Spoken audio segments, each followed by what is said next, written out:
Last class में हम लोगों ने सिरा वेदा के बारे में देखा था। तो सिरा वेदा की इम्पोर्टेंस हम लोगों ने देखी थी कि सारे ट्रीटमेंट्स में आचार्य ने बताया है कि जितने भी साध्य रोग हैं उनमें सिरा वेदा जो है बेस्ट माना गया है। ठीक है।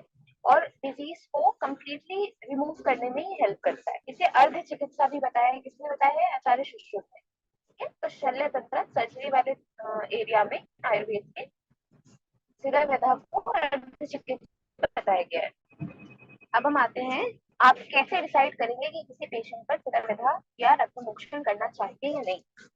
तो जब भी कोई कंडीशन आपके स्नेहपान लेप वगैरह ट्रीटमेंट से, मतलब जो आप पंचकर्म ट्रीटमेंट दे रहे हैं उससे सबसाइड नहीं हो रही है या उतना रिजल्ट नहीं दे रही है जितना एक्सपेक्टेड था, तो ऐसे कंडीशन में हमें समझ लेना चाहिए कि वो रक्तगत रोग हो सकता है। और अगर ऐसा है तो सिरा वेदा उसमें 100% इफेक्टिव रहेगा। उसके बाद आ जाइए, ऐसा ही अष्टांग में कहा गया है कि अगर रक्त अधिष्ठान है किसी भी विकार का, मतलब अगर कोई भी डिजीज ब्लड से रिलेटेड है या रक्त से रिलेटेड है, तो ऐसी कंडीशन में सिरा वेदा या रक्त मोक्षण जो है वो फर्स्ट चॉइस ऑफ ट्रीटमेंट होना चाहिए। सिरा वेदा इज कंसिडर्ड एज आयुर्वेद चिकित्सा, ये मैं आपको बता चुकी हूँ। अब कॉन्ट्रा इंडिकेशन क्या क्या है? सिरा वेदा करने से पहले हमें क्या चीजों का ध्यान रखना है, कौन से पेशेंट्स में सिरा वेदा ट्रीटमेंट हमें नहीं करना है।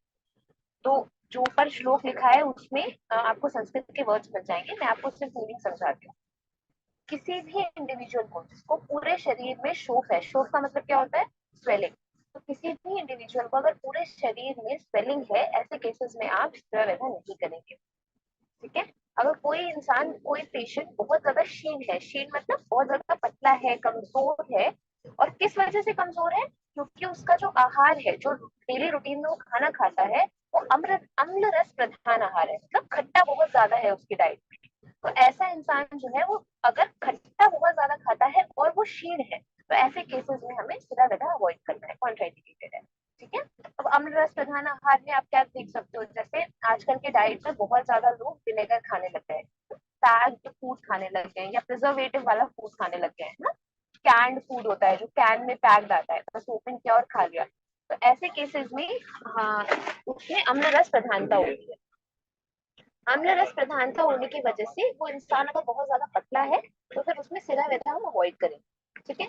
और क्या क्या कंडीशन? तो पांडु, पांडु का मतलब होता है अनीमिक। अगर पेशेंट अनीमिक है, उसको बहुत ज्यादा ब्लड की कमी है शरीर, या अर्शस है, अर्शस मतलब, अर्शस मतलब क्या होता है? अर्शस मतलब उसको पाइल्स की प्रॉब्लम है। या उदर, उदर में क्या, उदर का क्या मतलब होता है? उदर मतलब असाइटिस होता है, पेट में जो कहते हैं पानी भर जाता है, फिर जाके पानी निकलवाना पड़ता है पेट का। तो अगर ऐसी कोई इशू है, या शोष, शोष जो है पेशेंट को सिरा वेदना नहीं करेंगे।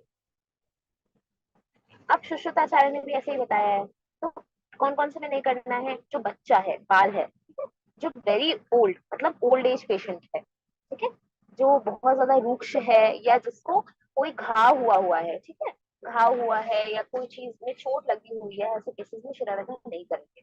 उसके बाद जो इंसान बहुत ज्यादा डरपोक है, या जिसकी जो शक्ति है, शरीर की जो क्षमता है, कष्ट झेलने की क्षमता बहुत कम है, ऐसे केसेस में हम शरारत नहीं करते। ठीक है। उसके अलावा जो बहुत थका हुआ इंसान है, मतलब बहुत दिनों से जो ट्रैवलिंग कर रहा है, या बहुत ज्यादा टायर्ड है, ओवर टायर्ड पर्सनैलिटी है, ऐसे इंसान में हम नहीं करेंगे। उसको हम रेस्ट करने के लिए बोलेंगे, या 2-3 दिन बाद के लिए हम प्लान कर सकते हैं, इमीडिएटली हम नहीं करेंगे।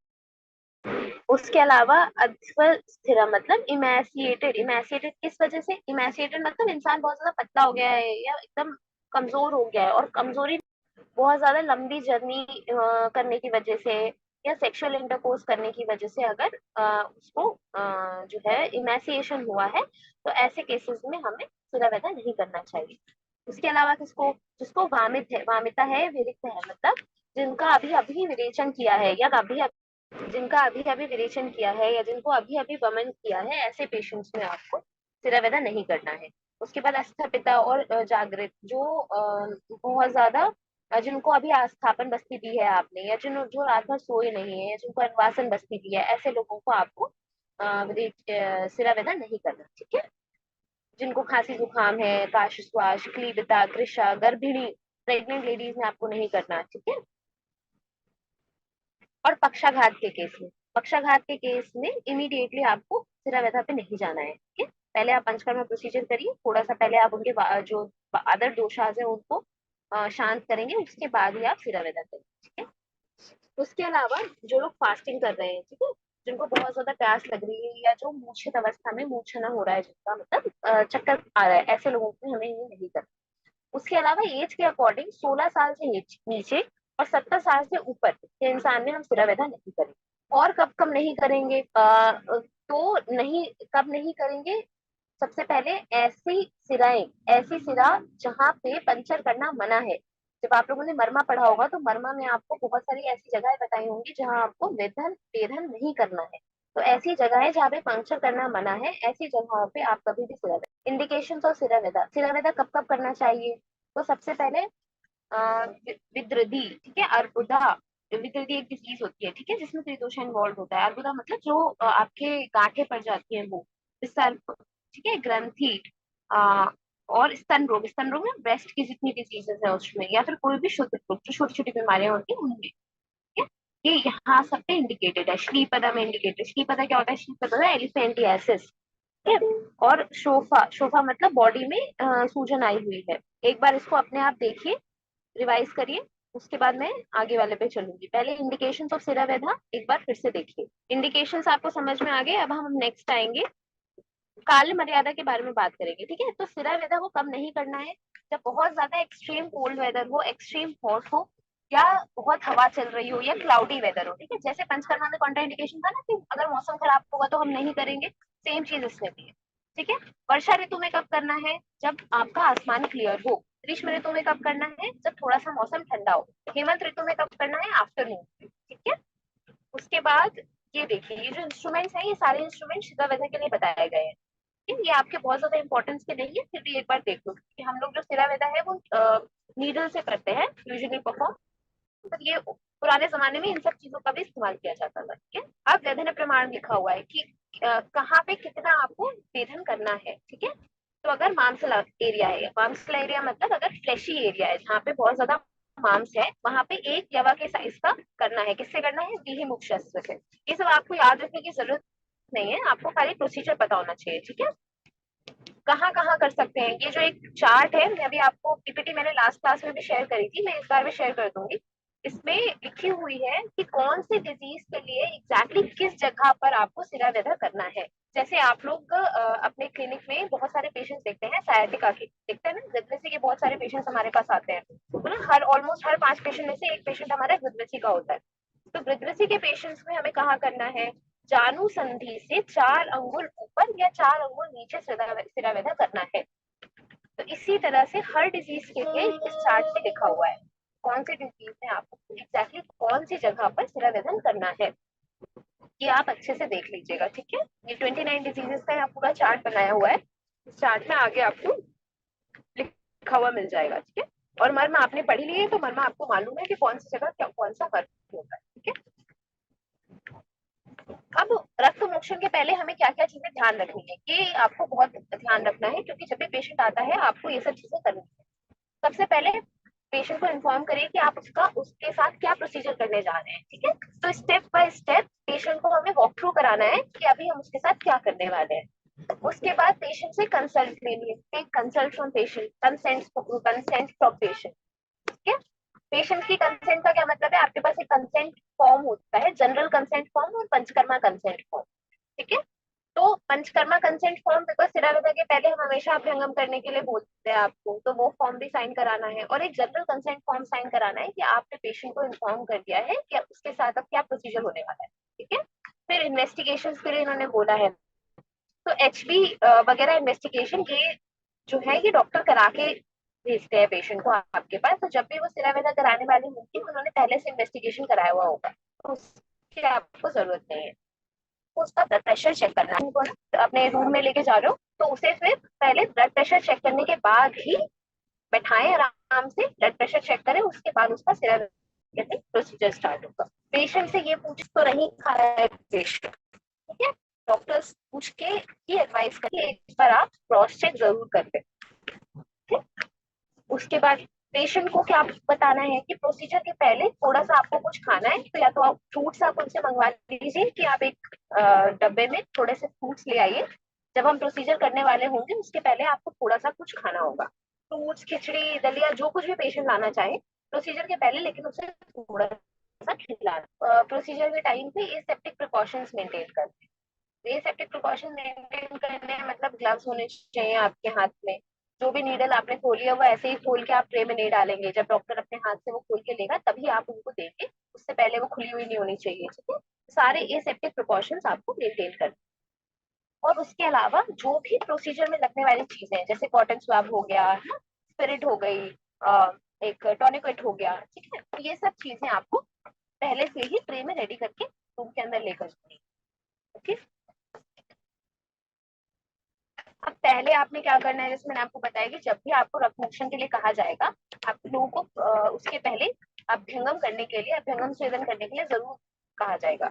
तो प्री प्रोसीजर में क्या आता है, सबसे पहले आता है स्नेहन। तो स्थानिक स्नेहन या सर्वांग स्नेहन, या तो आप लोकल एरिया, मान लीजिए आपसे आर्टिका खेल लिया, उसका जानु संधि से 4 अंगुली ऊपर सिरा विदा करने जा रहे हैं, तो या तो आप लोकल एरिया में अभ्यंगम कर दीजिए और नाड़ी स्वेद से स्वेदन दे दीजिए, या फिर उसको फुल बॉडी अभ्यंगम देके स्टीम चेम्बर में बिठा के उसके बाद हम उसका सिरा विदा करते हैं, ठीक है। देखिए स्वेदन में लिखा है नाड़ी स्वेद इज गिवन आफ्टर अभ्यंगम, तो या तो नाड़ी स्वेद अगर लोकल है तो आप फुल बॉडी स्टीम दे सकते हैं।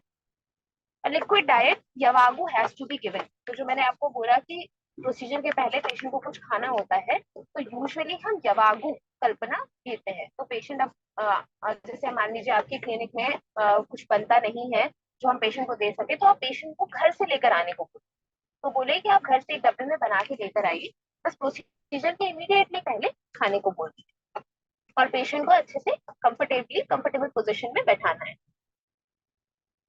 और कर्म और क्या होगा, तो मटेरियल्स रिक्वायर्ड में सबसे पहले अभ्यंगम के लिए तेल, नाड़ी स्वेद के अलावा surgical spirit, cotton swab, gauze piece हो गया, एक कोई बैंडेज रोल हो गया वो होना चाहिए, टॉनिक पेड होना चाहिए, स्कैल्प वेन सेट होना चाहिए, और एक किडनी ट्रे या ग्लास बीकर होना चाहिए जिसमें आप जो ब्लड निकलेगा उसको रखेंगे, वो मेजर करेंगे, ठीक है। तो ब्लड निकलता है तो ऐसे ही तो नहीं जमीन में गिरने दे सकते, तो उसको कलेक्ट करने के लिए हमारे पास या तो किडनी ट्रे हो या एक ग्लास का बीकर हो, बाद में हमें मेजर भी करना होता है कि हमने कितना ब्लड निकाला है, ठीक है।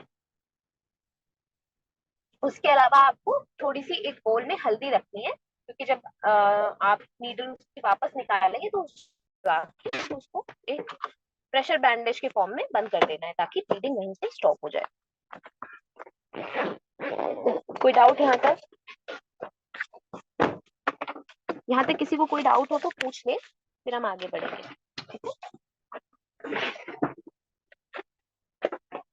चलो, पूर्व कर्म हो गया, पूर्व कर्म के बाद आ जाइए प्रधान कर्म पे। प्रधान कर्म पे हम आ जाते हैं। प्रधान कर्म में हमें क्या करना है, टॉनिक वेट को कहाँ बांधे, तो जहां पे भी आप सिरा वेधा की साइट आपने डिसाइड करी है, जैसे दिव्यसी के केस में मान लो सिरा वेधा की साइट आपने डिसाइड करी है जानु संधि से 4 अंगुल ऊपर, तो जानु संधि से 4 अंगुल ऊपर डिसाइड करी, तो वहां से थोड़ा सा ऊपर आप टॉनिक वेट बांधेंगे, ठीक है। टॉनिक वेट बांध दिया, उसके बाद क्या करना है, जो भी सूटेबल वेन है, जो भी आपको वेन दिखाई दे रही है, और पाल्पेट करके आप देख लीजिए, जो भी प्रोमिनेंट वेन है जिसमें आप पंचर करके ब्लड निकाल सकते हो, उस वेन को सेलेक्ट कर लीजिए। पेशेंट को इन्फॉर्म करें कि बताए आप वेन पंचर नहीं करेंगे, क्योंकि कई बार हमने क्लिनिक में देखा है कि अगर पेशेंट को इन्फॉर्मेशन नहीं होती है और आप उसमें नीडल टच करेंगे तो पेशेंट बहुत जल्दी घबरा जाता है। इसीलिए कोई भी वेन पंचर करने से पहले पेशेंट को बता दें कि हम अब नीडल लगाने वाले हैं, ठीक है। As blood start coming out, जब भी ब्लड निकलना स्टार्ट हो उसके नीचे आप क्या करें, एक ग्लास बीकर लगा लें या आपकी जो किडनी ट्रे है वो लगा लें, ठीक है। उसके बाद ब्लड निकलना एक बार स्टार्ट, मान लीजिए आपने किडनी ट्रे तक आप कलेक्ट करते रहिए, आप जबरदस्ती प्रेशर लगा के या अपने हाथ से उसे दबाकर आपको पेन जो है वो बंद नहीं करनी है। जितना भी ब्लड निकलता है उसको आराम से निकलने दीजिए, जब वो धीमे से स्टॉप होने लग जाए, अपने आप धीमे धीमे फ्लो उसका कम होने लग जाए, तब फिर आप उसको बंद कर सकते हैं, ठीक है। ये कुछ पिक्चर्स आपको आपकी स्क्रीन पे दिखाई दे रही है, इसमें देखिए फर्स्ट पिक्चर में स्थानिक अभ्यंगम दिखाया है। स्थानिक अभ्यंगम में लोकल एरिया पैर में हम सिरा वेधा करने जा रहे हैं, तो उसके पहले हमने वहां पे अभ्यंगम स्टार्ट कर दिया, ठीक है। सेकंड पिक्चर में सिरा वेधा करते हुए दिखाया जा रहा है, देखिए उसने वेन सेलेक्ट करी है, वेन सेलेक्ट करने के बाद वहां पर वेन को पंचर किया है, ठीक है। अब पश्चात कर्म में क्या करना है, पश्चात कर्म में जब आपने पूरा प्रोसीजर ये कर दिया तो वहां से नीडल को रिमूव करने, और उस जगह पे मैंने आपको क्या बताया था, एक कटोरी में हल्दी और स्फटिक का मिक्सचर रखना है। तो चुटकी में थोड़ा सा हल्दी और स्फटिक का मिक्सचर ले, उस एरिया के ऊपर डाले और कॉटन लगाकर माइक्रोपोर से उसको प्रेशर बैंडेज दबा के खींच के अच्छे से बंद कर दे। ठीक है, ब्लड अपने आप 10-5 मिनट में रुक जाता है। ब्लड तो तुरंत भी रुक जाता है अगर आपने बैंडेजिंग अच्छे से की है, या आपका जो पश्चात कर्म है, आफ्टर प्रोसीजर है, वो टेकिंग केयर बोली अच्छी है अगर, तो जो ब्लड है वो बहुत ज्यादा देर तक नहीं निकलता है। अब रक्त मोक्षण के टाइम पे ब्लड निकालना कितना है, ठीक है, तो सबसे पहले उन्होंने बोला है कि 640 ml मैक्सिमम, इससे ज्यादा आपको नहीं निकालना। 640 ml से ज्यादा किसी भी पेशेंट का आप ब्लड नहीं निकालेंगे। इतना यूजुअली हम नॉर्मल पेशेंट्स में वैसे भी नहीं निकालते हैं, लेकिन ये मैक्सिमम लिमिट है कि किसी भी हालत में इससे ऊपर आपको नहीं जाना है। ठीक है, प्रोबेबल मोड ऑफ एक्शन क्या है, अब हम देखेंगे कि जो रक्त मोक्षण है ये इफेक्टिव कैसे होता है। तो रक्त मोक्षण, अगर हम सिरा ग्रंथि के बारे में बात करें तो वेरिकोज वेन, सिरा ग्रंथि क्या होता है, वेरिकोज वेन, वेरिकोज वेन के केस में due to venous hypertension there is stretching of vein. ठीक है, तो स्ट्रेचिंग ऑफ वेन होती है जिसकी वजह से बहुत ज्यादा पेन होता है। और सिरा व्यथा के बाद क्या होता है, बाद द रिमूवल ऑफ ब्लड, वो जो प्रेशर है वेन्स के अंदर का वो डिक्रीज होना शुरू हो जाता है, जिसकी वजह से पोर्शन में जहाँ पे वो वेन सप्लाई करती है ब्लड को, वहां तक अगर खून ना पहुंचने की वजह से न्यूट्रिएंट्स की कमी हो रही है, तो आपने एक बार फ्लो इम्प्रूव कर दिया है ना, आपने वेन को पंचर करके उस जगह का फ्लो प्रॉपर इम्प्रूव कर दिया, तो फिर फ्लो एक बार इंक्रीज हो गया, तो वहां पे न्यूट्रिएंट्स भी अच्छे से पहुंचने लग जाएंगे। ठीक है, उसके अलावा और क्या क्या होता है, तो जैसे अगर ब्रेकडाउन, आरबीसी के ब्रेकडाउन की वजह से या हिस्टामिन प्रोडक्शन की वजह से वहां पर इचिंग हो रही है किसी एरिया में, या एक्जिमा की कंडीशन बन रही है, ऐसे केस में भी अगर आप सिरा व्यथा करते हैं तो उस लोकल एरिया में प्रॉपर ब्लड सप्लाई होने की वजह से एक्जिमा की जो कंडीशन है वो भी धीरे धीरे रिड्यूस होने लग जाती है। ठीक है, अब कुष्ठ के केस में अगर स्किन डिजीजेस के बारे में हम बात करें, तो स्किन डिजीजेस में हमारी जो है सिरा व्यथा कैसे हेल्पफुल रहता है। पहले सिरा व्यथा करेंगे, उसकी वजह से क्या होता है, जितना भी दुष्ट रक्त है, मतलब जो इम्प्योर ब्लड है, वो एक बार रिमूव हो जाता है।